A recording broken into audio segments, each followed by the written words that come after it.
avión se estrelló en los Andes. A los 10 días la búsqueda paró, pero luego, tras 72 días, se supo que hubo sobrevivientes. Hoy en Periodista Digital vamos a hablar con algunos de ellos, con Daniel Fernández y Antonio Vicentín. Bienvenidos. Un placer estar contigo.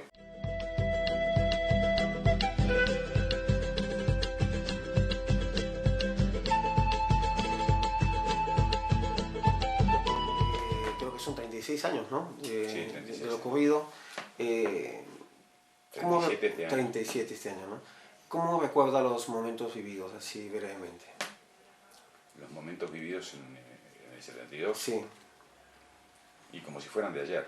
Digo, eso te queda grabado y no te lo olvidas nunca más. Digo, por eso que es la historia de los momentos y las cosas que nos pasaron, es la que contamos en este libro, digo, porque en el libro Viven, que fue el que hicimos inmediatamente de salir, lo que se relatan son hechos, que fue lo que en aquel momento nos nacía a contar los hechos como habían sido desde el primer día 1 hasta el día 72. Y después, con el paso del tiempo, uno va rescatando cosas que nos dejó la montaña, que al principio no nos dábamos cuenta y después nos dimos cuenta de que había una cantidad de valores ahí que bueno, son los que tratamos de contar en ese libro. Muchos de los que cogemos avión, por ejemplo, no suele pasar, ¿no? Pero ¿no tuvo alguna premonición o sintió que algo no iba bien al momento de viajar?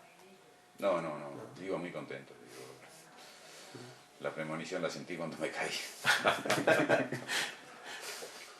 Pero no, para nada. Era un viaje de placer. Yo no jugaba rugby, él sí. Y yo iba de relleno para completar las plazas del avión y iba a divertirme a Chile. Antonio, lo que le había comentado a Daniel, ¿no sentiste nada de premoniciones? ¿No pensaste que este no era tu día? Porque el día era un día 13 es que suena como fatídico, ¿no? Un viernes 13 de octubre, sí, no, para nada. Es que un poco como decía Daniel, era un viaje de fin de temporada del equipo de rugby. Íbamos todos muy contentos a Chile a jugar el partido, a estar con nuestros amigos allá, es decir, premonición ninguna. Lo que sí había apuro por llegar y poder disfrutar de ese fin de semana largo, ¿no? Tras el accidente, ¿pensaste en algún momento de que no había salida?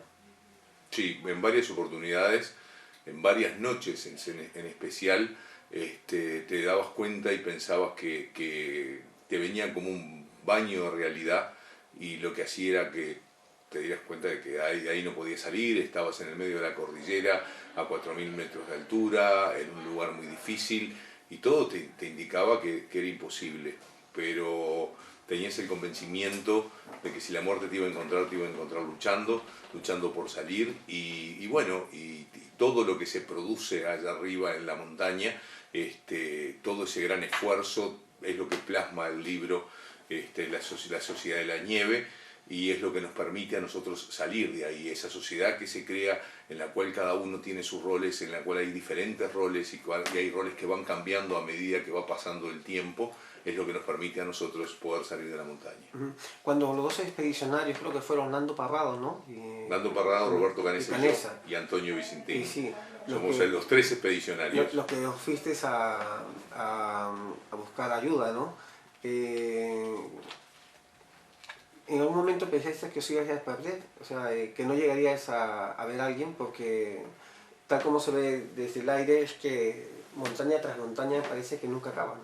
Es muy difícil, sí, es decir, desde un principio cuando empezamos con las expediciones, porque estuvimos prácticamente un mes haciendo expediciones, siguiendo el curso de las aguas, buscando distintas alternativas, no la tenías muy clara, es decir, que ibas a salir, la verdad que no, que ibas a intentarlo, sí, y que ibas a poner todo tu esfuerzo en pos de esa idea, sí, sin lugar a duda.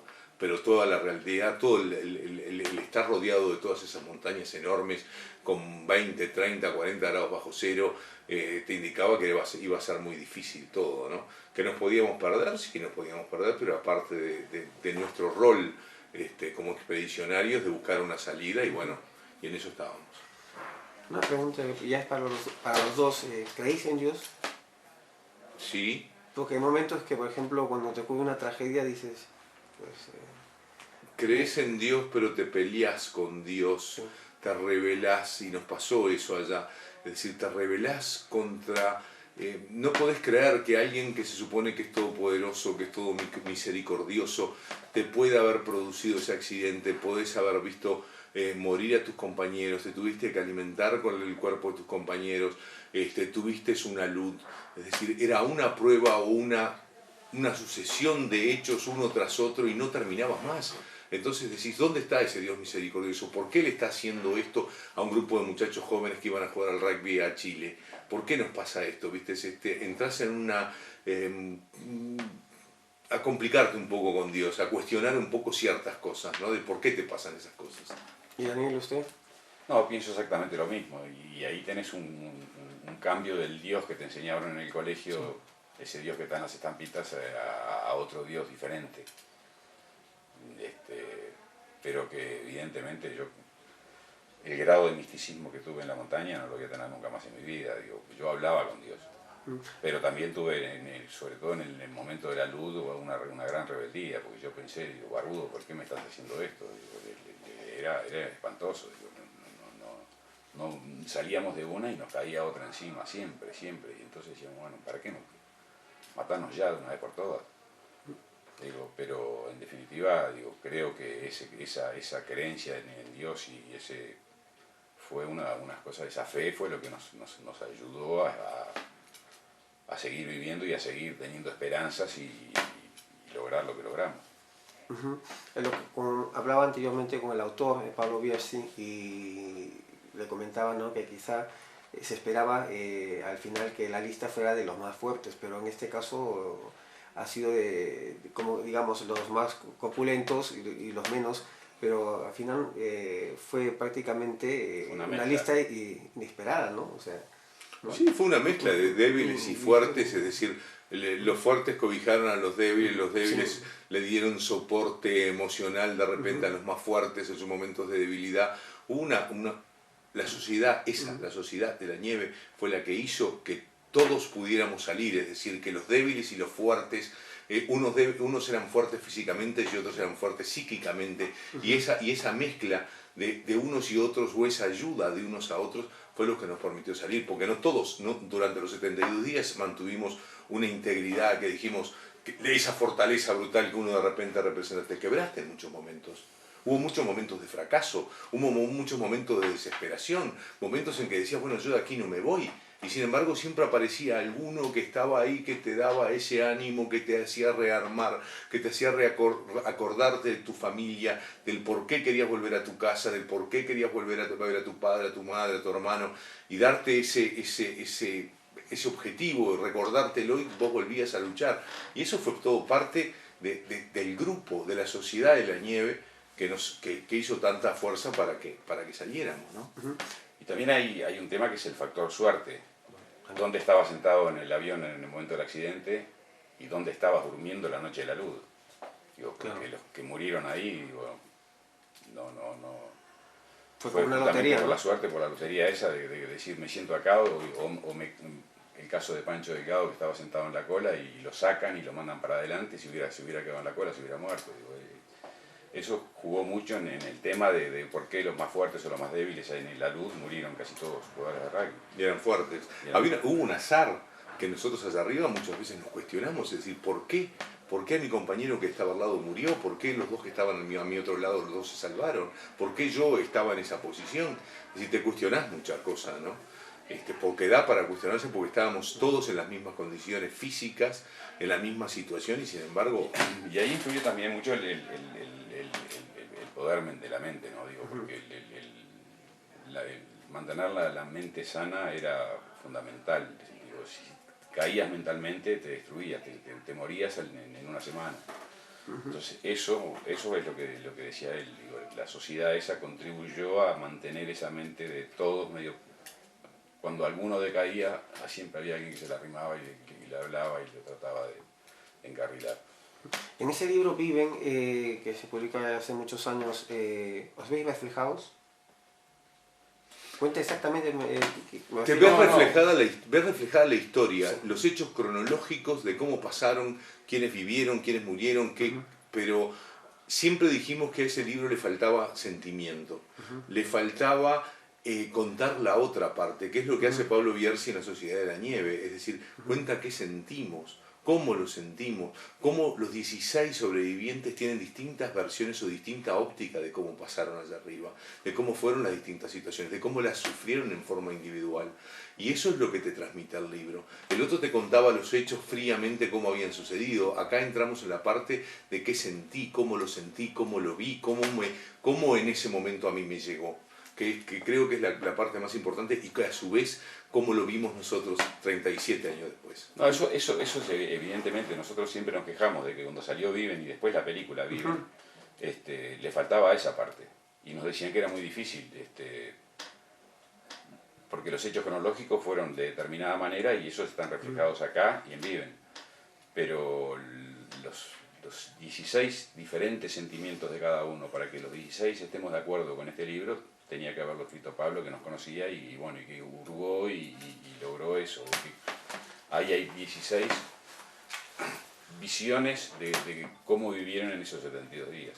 Y a su vez tenemos ahora que nos llegan por mail los comentarios del libro, los comentarios de La Sociedad de la Nieve. Tenés un feedback continuo de la gente que te va haciendo comentarios y que vos quedás asombrado por cómo lo reciben, por cómo les llegó el libro, por la utilidad que les presta el libro.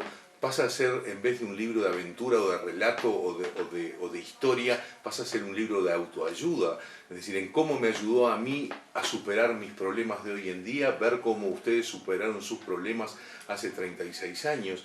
Es otra óptica totalmente distinta. Con Viven jamás nos llegó ni una carta diciendo, este libro me llegó.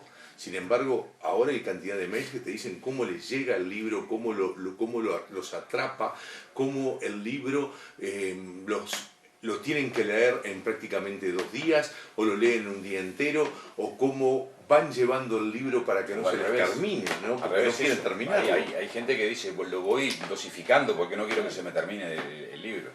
Claro, yo creo que después de esta experiencia y tras saltar todos estos inconvenientes, esas desgracias, cuando uno llega ya como vosotros, ¿no? Al mundo real, ¿no? Porque era como un submundo arriba. Por supuesto. Yo creo que ya cualquier problema es que es ínfimo, ¿no? Después de pasar todo... Es que muchas veces nos hacemos problemas, claro, que los problemas a la medida que los tenemos son nuestros, son únicos y son los más grandes de todos. Sí.